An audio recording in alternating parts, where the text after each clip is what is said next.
Hi everybody, I'm sitting here with Rachel Gichinga from the iHub in Nairobi, Kenya. Hi Rachel, thanks for joining us. Thank you for having me.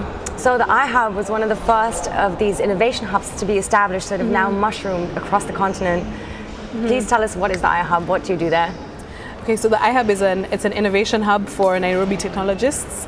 It started off as a co-working space and a pre-incubator, but now has grown into an incubator. It has a research department, a consulting department. We've built a user experience lab and also a supercomputer cluster. So our idea is really to build an entire ecosystem around a tech entrepreneur. And whereas some of the hubs that we have in the Global Innovation Lounge here at Republica are quite newly established, the iHub has been going since 2009, right? 2010, okay. So what have, looking back on the last 3 years, have been, would you say, your biggest achievements so far?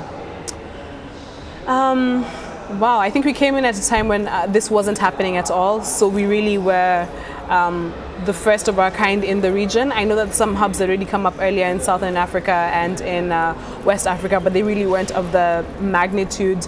And I think we just were able to ride a wave of popularity that was running at the time and really just establish ourselves. And I think that we've had some really cool startups come out of our space. Some who are doing financial services, leveraging M-Pesa, which is our mobile money system. We've had some doing agriculture and education and things which we think will just really be groundbreaking in the next few years. So you manage the iHub, and I'd be interested in knowing from you what the, let's say, balance between men and women in the tech community in Kenya is like. How are women involved in the tech community, and maybe also compared to what you've seen around here, and also talking to some of the other spaces, how that compares to other places in the world? In terms of iHub membership, we only have about 16% women, but the ones who are there kind of overcompensates for everybody else. So for instance, Ushahidi, which is really our parent organization, has 4 co-founders, 2 of them are women. So that's a 50% representation. Our staff team is, I think, just over 50% women. We have some very strong startups that are female-led. Instance, M-Farm, which is one of our incubatees, it's an all-girls team that came out of another all-girls coding team.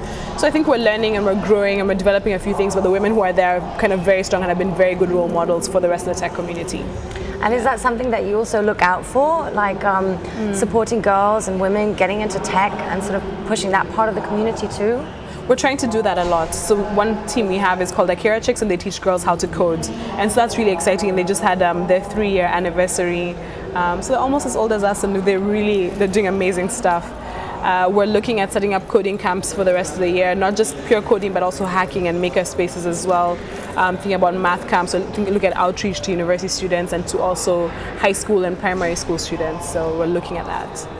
So you were part of our Global Innovation Lounge group and had the opportunity to meet all these other hubs and everything. And how was that experience for you? And what was it like meeting the other spaces across Africa and the world?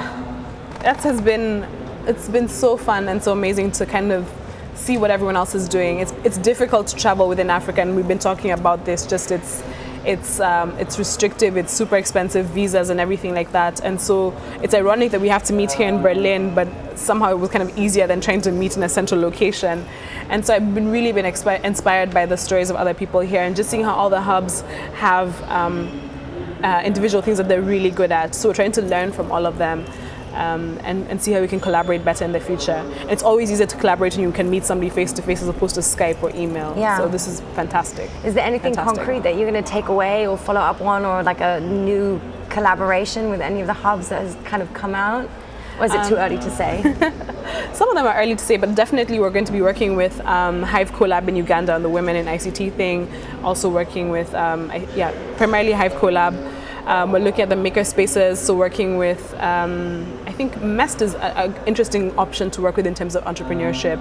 So we're looking at the ones who are kind of really, have really specialized in a particular area, and we're going to go forward and work with them. Great, I'm looking forward to seeing what's going to come out of it. Thank you very much for joining us here. Fantastic.